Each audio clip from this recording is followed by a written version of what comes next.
오늘 하나님 말씀은 요한복음 2장 1절에서 11절 말씀입니다. 봉독하겠습니다. 사흘째 되던 날 갈릴리 가나에 혼례가 있어 예수의 어머니도 거기 계시고 예수와 그 제자들도 혼례의 청함을 받았더니 포도주가 떨어진지라. 예수의 어머니가 예수에게 이르되 저들에게 포도주가 없다 하니 예수께서 이르시되 여자여 나와 무슨 상관이 있나이까 내 때가 아직 이르지 아니하였나이다. 그의 어머니가 하인들에게 이르되 너희에게 무슨 말씀을 하시든지 그대로 하라 하니라. 거기에 유대인의 정결 예식에 따라 2-3통 드는 돌 항아리 6이 놓였는지라.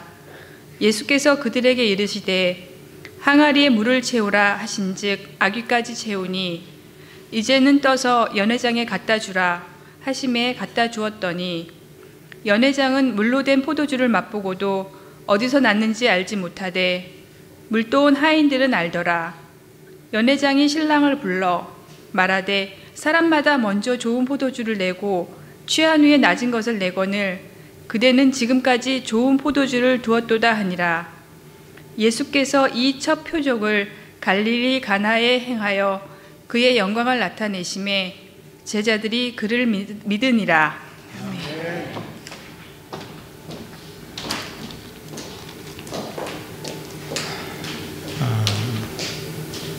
책 읽기를 좋아하는 목사님들이 한 달에 한 번씩 만나서 독서 모임을 갖습니다. 제가 그 모임을 시작한 지 한 2년째 됐는데 좋은 책을 골라서 선정해가지고 추천해가지고 독후감만이 아니라 그 책을 여러 번 읽어서 서평을 합니다. 그리고 목사님들이 같이 나눠요. 지난번에 2년 동안 한 20여 권, 30권 이렇게 책을 쭉 읽은 내용들을 읽어보니까 가슴이 벅차더라고요. 어떤 분들은 한 달에 책 한 권도 못 읽는 분 많습니다. 모르겠어요. 여러분들 대다수가 그럴지 모르겠어요. 근데 책을 읽는다는 것은 너무너무 소중합니다. 책을 읽어야 생각이 깊어집니다. 옛날 어른들이 다 그런 이야기 했어요. 책을 읽지 않으면 생각이 깊어지지 않는다고. 사유의 폭이 깊어지면 그 다음에 나도 이런 글을 한번 쓰고 싶다 해서 또 글 쓰는 일도 일어나요. 자기를 표현하는 거죠. 하나님께서 오늘 우리들에게 하나님을 표현했는데 뭘로 표현하셨죠? 글로, 성경으로 표현하셨어요. 그래서 성경을 많이 읽으면 생각이 깊어집니다. 여러분들이 성경을 올해는 한 번 이상 꼭 읽었으면 좋겠습니다. 저도 열심히 지금 읽고 있습니다. 매년 성경 1월 1일 되면 창세기부터 다시 읽어나가요. 읽으면 읽을수록 생각의 폭이 깊어지는 거예요. 4월 모임에는 글 쓰는 그리스도인 이런 책을 읽고 나누기로 했습니다. 그런데 이 책은 제가 읽고 나서 너무 좋아가지고 제가 추천했어요. 4월 달에는 목사님들이 글 쓰는 그리스도인 책을 좀 읽자.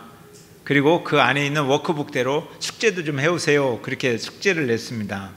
근데 그 안에 보면 워크북 속에 잠언 3장 1절부터 8절까지 내용 보면 사람이 살 때도 있고 아플 때도 있고 웃을 때도 있고 슬플 때도 있고 인생이 그렇다라는 이야기를 해요.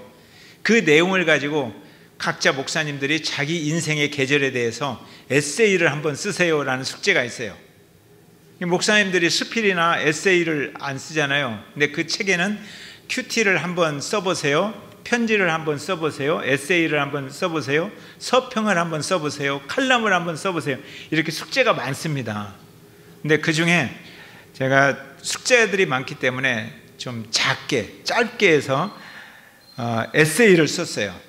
근데 4월 달에 독서 모임 하는데 뭔 벌써 다 썼느냐. 저는 다 읽고 숙제를 다 했거든요.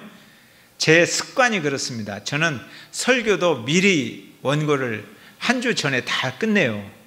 그래야 이제 놓고 다시 읽어보면서 고칠 부분, 그리고 아예 지워야 할 부분, 그래서 많이 써놓고 많이 지우는 연습을 해요. 그러니까 제 설교를 보면 막 지저분해요. 다른 사람 읽으면 왜 이렇게 지저분하나, 고치고 고친 게 많아가지고. 저는 그것을 음식을 장만할 때 음식을 맛있게 먹으려면 숙성하잖아요. 냉장고에 놓고 숙성하면 맛이 들어가잖아요. 저는 제 인생의 설교의 숙성이라고 저는 그렇게 생각해요. 그래서 원고를 미리 써요. 근데 이 에세이도 미리 써놨는데 여러분하고 같이 한번 나누고 싶더라고요. 왜냐하면 에세이를 보면서 내 인생 속에 들어온 예수님이 좋아 보이는 거예요. 그래서 누군가 나랑 만나서 이야기하면 그 인생이 좋아졌으면 좋겠다, 이런 생각을 해요. 내가 쓴 글을 읽으면 사람들이 풍요로워졌으면 좋겠다. 그리고 나하고 밥 먹으려고 하는 사람들이 나랑 밥 먹으면 밥이 더 맛있었으면 좋겠다, 그런 생각을 해요.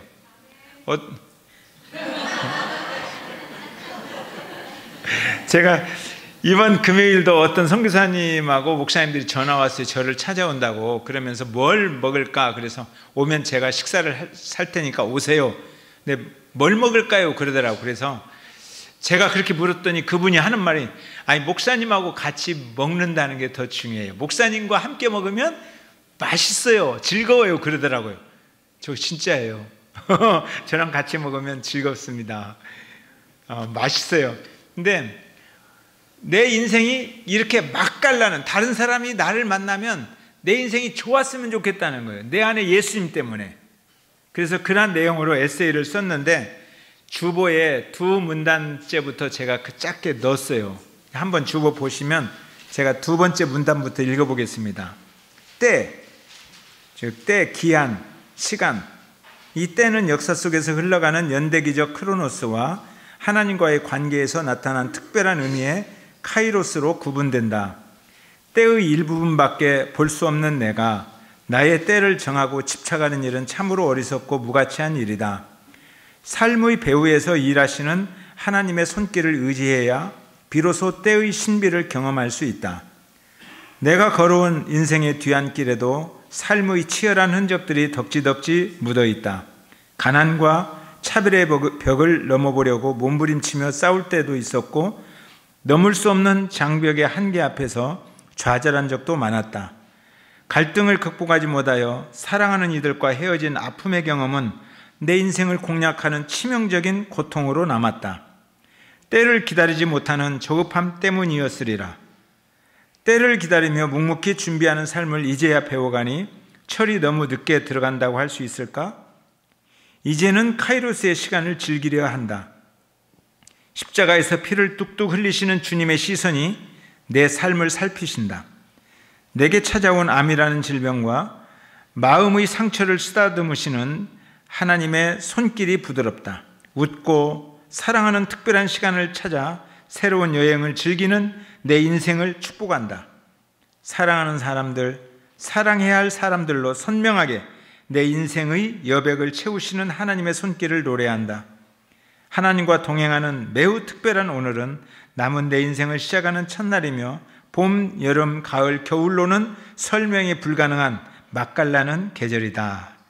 이제 제 인생에 대한 에세이를 좀 이렇게 한번 써봤어요. 내 인생에 예수님이 있어서 내 인생이 맛이 난다라는 생각이 드는 거예요. 여러분도 그랬으면 좋겠습니다. 그래서 여러분의 인생이 맛이 났으면 좋겠어요. 우리 집사님과 함께 있으면 이렇게 맛이 나는지 행복하고 즐겁다, 같이 있고 싶다, 이런 분이 되었으면 좋겠습니다. 오늘 본문이 이런 이야기예요. 정말 맹물밖에 없어요. 마실 것이 없어요. 포도주가 없어졌어요. 물밖에 없는 이 형편없는 맛없는 가정에 예수님이 오시니까 물이 변하여 포도주가 된 이야기. 그래서 맛깔나는 잔치집이 된 이야기가 오늘의 본문 내용입니다.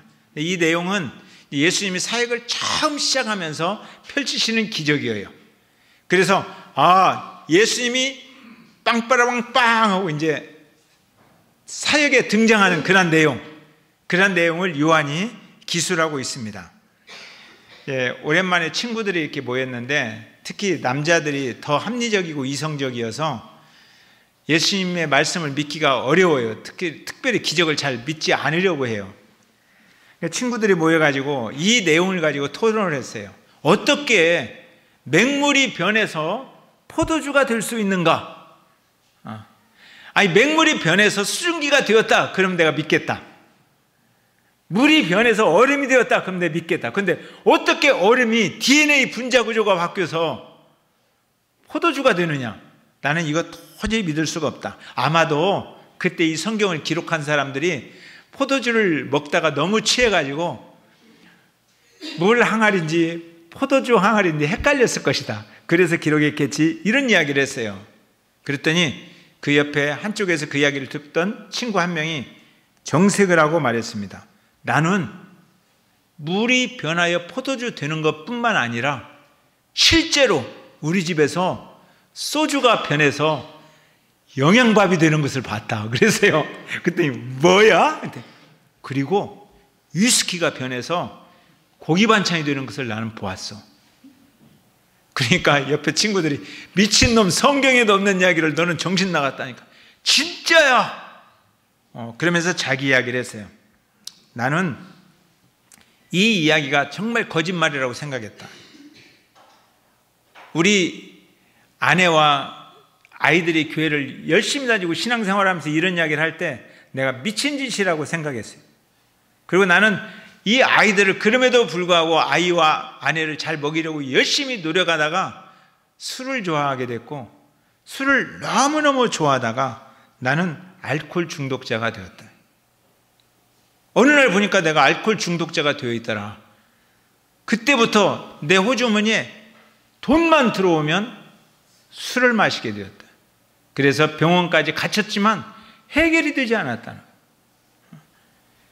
그러면서 울었습니다. 그러니까 다른 사람들이 지금 뭐 술이 변하여 소주가 변하여 쌀밥이 되었다는 이야기 들으려다가 갑자기 친구가 울고 있으니까 조용해졌어요. 근데 그 친구가 그래요. 어느 날 내가 의미 있는 한 분을 만났다. 그분이 소개해준, 알코올 중독자로 깊이 빠져 있을 때에 예수라는 분을 어느 분이 소개해 줬다는 거예요. 그래서 내가 예수 그리스도 그분을 만났는데, 그분이 내 인생으로 찾아오셨는데 말할 수 없는 하나님의 엄청난 사랑, 나는 표현할 수도 없고 그만큼 어떻게 인식할 수 없는 그런 사랑을 그분이 들고 나를 찾아오셨다. 그분이 알코올 중독자로 사는 내 인생을 긍휼히 여기고 불쌍히 여겨서 십자가에 못 박혀 죽으시고, 그리고 다시 살아나셔서 내 인생의 주인이 되어주셨다. 그분이 나를 변화시켜 주셨다. 그래서 어느 순간 병원에 가서도 그렇게 치료하려고 했었던 알코올 중독자의 인생이 고쳐졌다는 거예요. 그래서 내가 돈만 생기면 마시던 소주병이 어느 날 우리 집안의 쌀밥으로 바뀌었다는 거예요.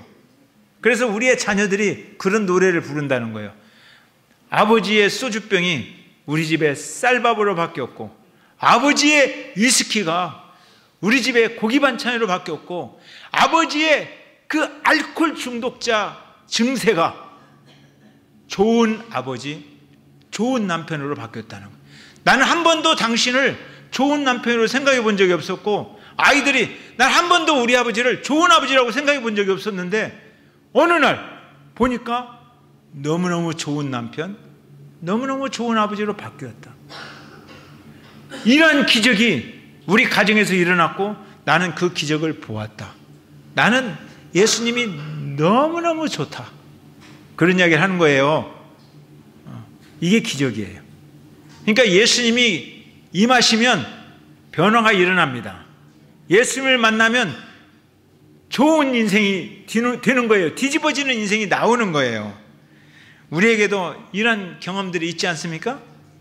이런 경험들이 더 많아졌으면 좋겠습니다. 오늘 그 이야기 1절 한번 읽어볼까요? 어떻게 변화가 되는지. 1절 시작.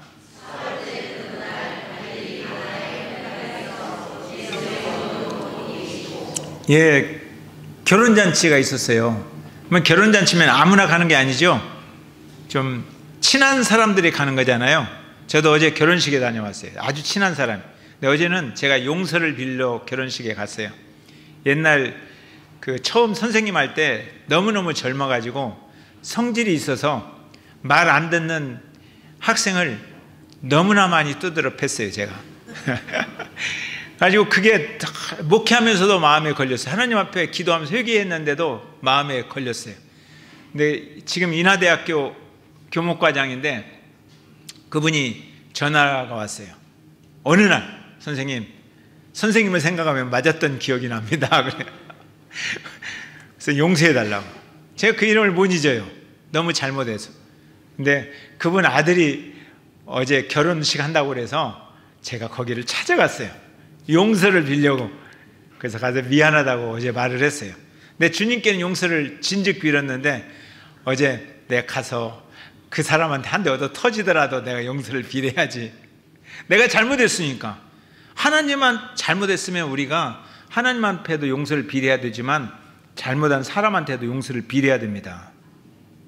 그래서 제가 가서 미안하다고 그랬더니 아유 목사님 뭘 그러냐 하면서 이미 내 이야기를 너무나 많이 해가지고 아내와 아이들이 저를 다 알고 있더라고요. 그래서 저도 그 결혼식 덕분에 북촌, 서울에 14년 살면서 북촌 한번 못 가봤는데 북촌 한옥마을 처음으로 가봤어요. 결혼식 때문에. 근데 결혼식은 뭔가 의미가 있고 가까워야 참석한다는 거예요. 근데 예수님이 참석했고 예수님의 어머니도 참석했어요. 나사렛 옆에 있는 가나에 있는 혼인잔치예요. 그러니까 아마 가까운 친척이나 이런 사람인지 모르겠어요. 그러니까 우리 친척집에서 결혼식을 하니까 결혼식이 잘 돼야 되잖아요. 거기에 제자들도 데려갔어요. 그때 12명의 제자들이 아직 만들어지지 않았고 약 5명의 제자들이 만들어졌을 때 예수님을 경험한 이분이 메시아다 이런 사람들이 함께 갔어요. 거기 갔는데 문제가 하나 생겼습니다. 포도주가 떨어졌어요. 3절을 읽어보세요. 3절 시작.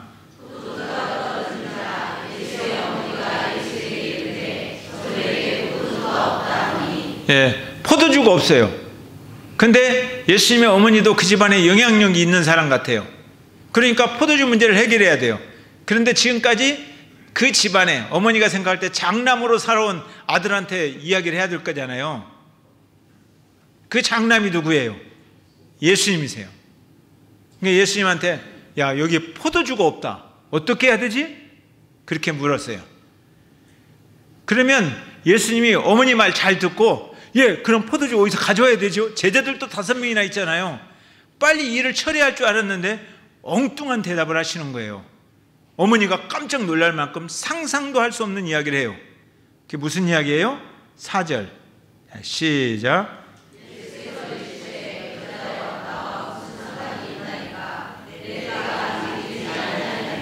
아니 이 어머니한테 여자요. 원래 이 여자는 그냥 하대하는 말이 아닙니다. Dear woman이라고 일반 여자들에게 존중하는 말이에요. 여자님 이런 비슷한 얘기예요. 여자요.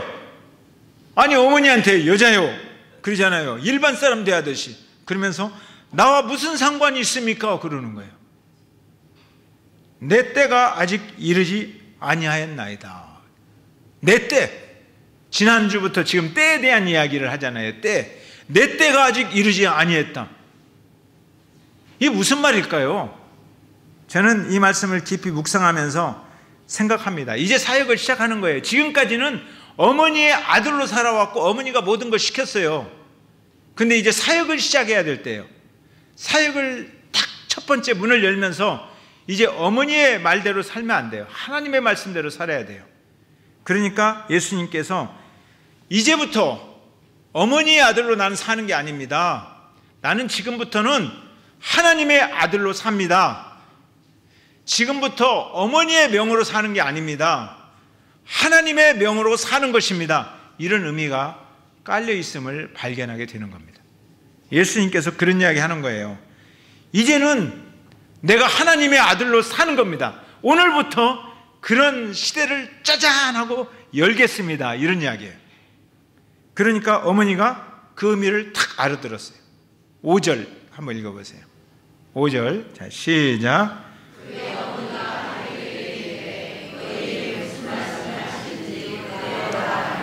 어머니는 예수님이 누군지를 알아요. 지금까지 한 번도 그런 일을 예수님께서 펼치지 않았지만 임신했을 때부터 태어날 때부터 알아요. 태어날 때부터 하늘이 열리고 하늘에서 소리가 들렸어요. 성령이 내게 임하고 지극히 높으신 이의 능력이 너에게 임하여 너를 덮을 것이다. 그리고 그렇게 태어날 거룩한 이는 하나님의 아들이라 칭함을 받으리라. 임마누엘 그랬어요. 임마누엘. 그래서 어머니는 늘 그 음성을 마음에 두고 살았어요. 그런데 갑자기 한 번도 그런 적이 없는 예수님이 여자여 나와 무슨 상관이 있습니까? 내 때가 이르지 아니했습니다. 그 말을 하는 순간에 아하, 내가 주도권을 쥐고 내가 시키는 게 아니구나라는 걸 깨달았을 거예요. 그래서 주도권을 예수님께 맡깁니다. 제 하인들한테 지금부터 이 모든 상황을 수습할 분은 이분이시다. 이분이 무슨 일을 시키든지 그대로 하라. 이렇게 말을 합니다.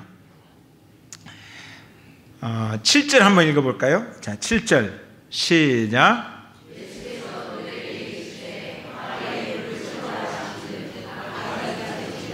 아니 나와 무슨 상관이 있습니까? 그럴 때는 아무것도 안 할 것 같지만 갑자기 예수님이 일을 시작하는 거예요. 그러니까 나와 무슨 상관이 있습니까? 이 말은 이 백성과 나와 무슨 상관이 있습니까? 이런 뜻이 아니라 어머니와 나, 어머니가 나를 명령하거나 그럴 때가 아닙니다. 이제부터는 하나님의 명령을 따라 내가 이 일을 시작합니다. 그런 의미가 깔려 있는 거예요. 그리고 말씀하는 거예요. 물을 가득 채워라. 6 항아리에다가. 물이 항아리가 있어요. 유대인의 집은 이제 부자일수록 항아리들이 이렇게 있어요. 장로의 유전을 따라서 거기는 먼지가 많은 지역이니까 어느 집이나 방문하면 손을 씻어야 돼요.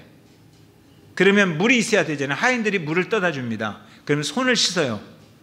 그리고 이제 안으로 들어갈 때는 발까지 씻어요. 그러한 어떤 정결 예식을 이제 유대인들은 행하는 겁니다. 그런데 그 항아리에다가 물을 가득 채워라 이렇게 말을 했습니다. 포도주가 떨어졌는데 왜 물을 채우라고 그래요? 포도주가 떨어졌으면 포도주 넣는 항아리에다 물을 채워야지 왜 그 유대인의 결례를 행하는 그런 곳에 물을 채우라고 할까요? 이해가 안 돼요. 하인들이 생각할 때는 합리적으로 이해가 안 돼요. 그래도 순종하는 겁니다. 그러니까 합리적으로 이해가 되지 않아도 주님이 말씀하시면 따라하는 것, 이것을 순종이라고 하는 거예요. 그러니까 내가 이해할 수 있는 것, 그것을 따라서 하겠습니다가 아니라 나는 이해할 수가 없어요. 그런데도 주님의 메시지가 있어요. 그러면 하는 것, 이것을 순종이라고 그래요. 이거 하고 나서 손해는 안 봐요. 그냥 일만 했지. 근데 문제는 두 번째 명령이에요. 두 번째 명령 8절 읽어보세요. 자, 시작.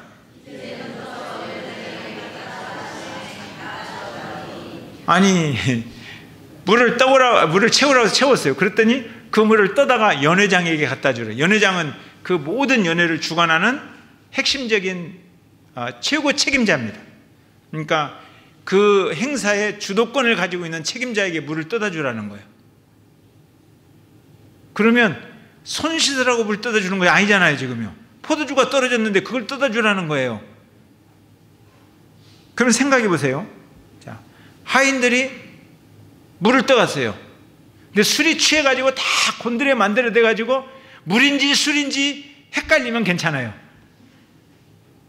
옛날에 그랬잖아요. 옛날에 우리나라 사람이 막걸리를 얼마나 많이 마셨는지 외국 선교사가 와보니까 어린아이부터 할아버지까지 막걸리와 담배에 취해 있는 나라가 우리나라였어요. 그래서 1897년에 아예 장로교에서 장로의 법으로 세례를 받으려면 술과 담배를 끊어라. 그거 하면 세례 주지도 않았어요. 그게 법이 돼버렸어요. 그만큼 우리나라가 술 취한 민족이었어요. 그때 우리 어머니들이 남편이 고래고래 막 술떡을 하면 쌀뜨물 떠다 줬다고 그래요. 쌀 갈아서 막걸리라고 마시라고. 그런 술 취해가지고 마셔요. 그리고 기분 좋아서 자요. 아니 그렇게 술이 취했다면 물 떠다 줘도 괜찮은 거예요. 그런데 만일에 물이라는 것을 알아봤다. 그러면 어떻게 되겠어요? 하인은 벌을 받든지 살리든지 잘리든지. 그러니까 이 순종은 굉장히 어려운 순종이에요. 앞에 있는 순종은 이해가 되지 않아도 그대로 할 수 있어요. 나는 손해는 안 봐. 근데 이건 잘못하면 직장이 나가는 거예요. 직장에서 쫓겨날지라도 주님의 말씀에 순종할 것인가? 아니면 내가 이해할 수 있는 범위 안에서 순종할 것인가? 이게 굉장히 중요한 겁니다. 여러분은 어떻게 순종하겠어요? 대부분 보면 우리는 순종을 잘해요. 그런데 내가 손해보지 않는 범위에서 순종하려고 합니다. 내가 순종하다 보면 너무 손해볼 것 같다. 그러면 고민하고 뒤돌아서는 게 일반 대부분의 오늘날 그리스도인들이에요. 그런데 주님은 말하는 거예요. 너가 손해보더라도 순종할 것인가? 아니면 너가 손해보지 않을 만큼의 범주에서 순종할 것인가? 하나 선택하라. 그런데 이 하인들이 얼마나 대단한지 아십니까? 채우라 하니 아구까지 채웠어요. 가득 채워버렸어요. 갖다 주라 하니 갖다 줬어요. 이게 순종이에요. 이 물을 떠다 준 하인들, 대단한 순종을 오늘 우리들에게 보여주고 있습니다. 자, 9절 읽어보세요. 자, 9절 시작.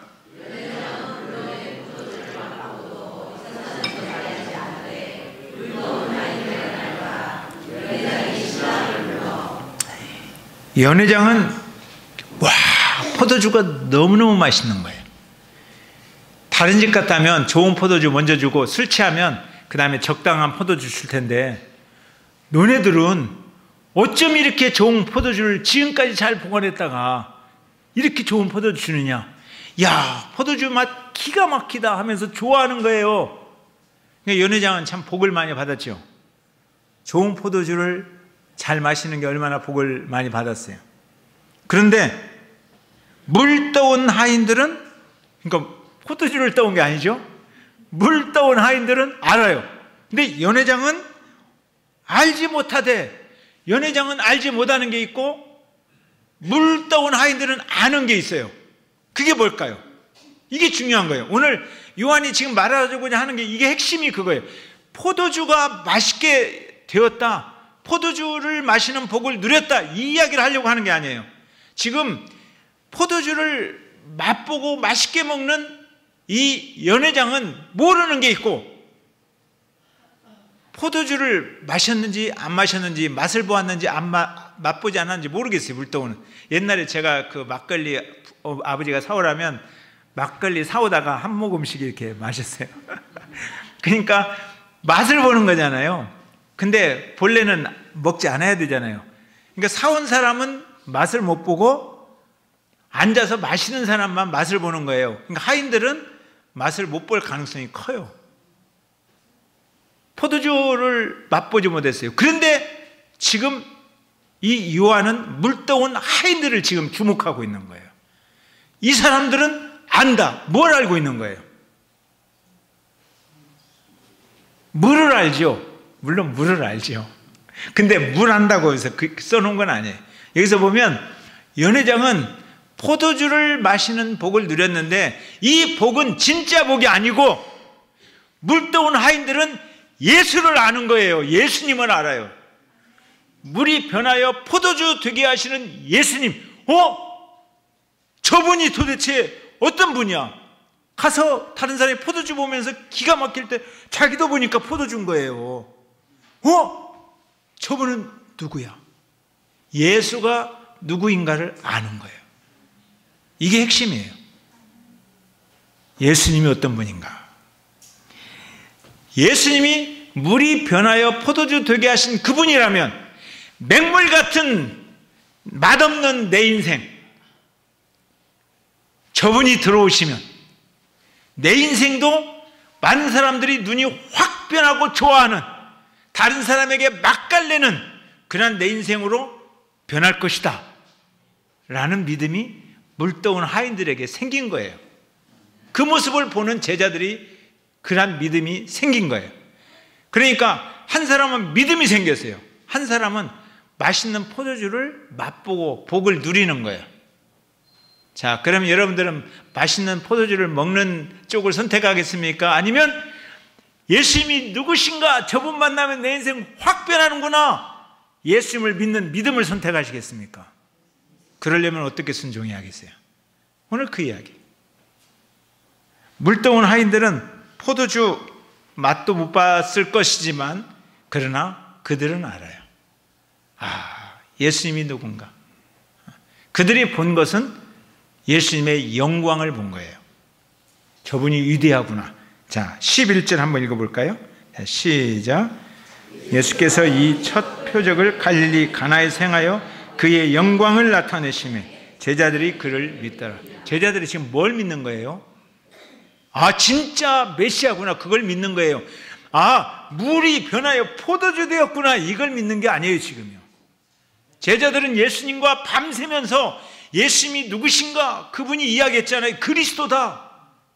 그리스도다. 왕이시다.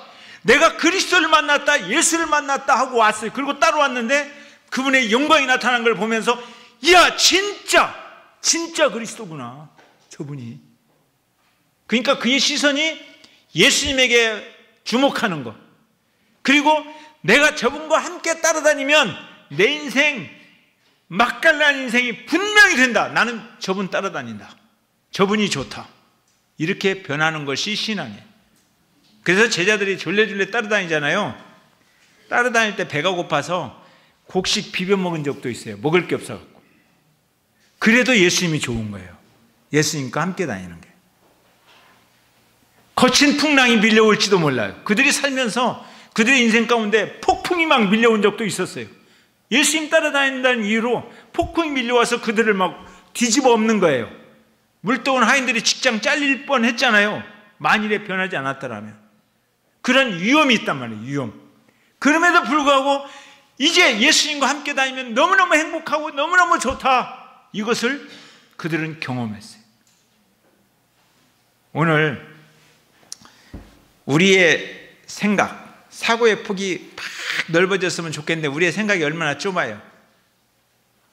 그래서 우리의 생각으로 이해되지 않는, 우리의 생각으로, 우리 생각의 규모로는 도저히 뛰어넘을 수 없는 그러한 메시지가 들려온다 할지라도, 더군다나 나아가서 내가 뭔가 손해볼 것 같아요.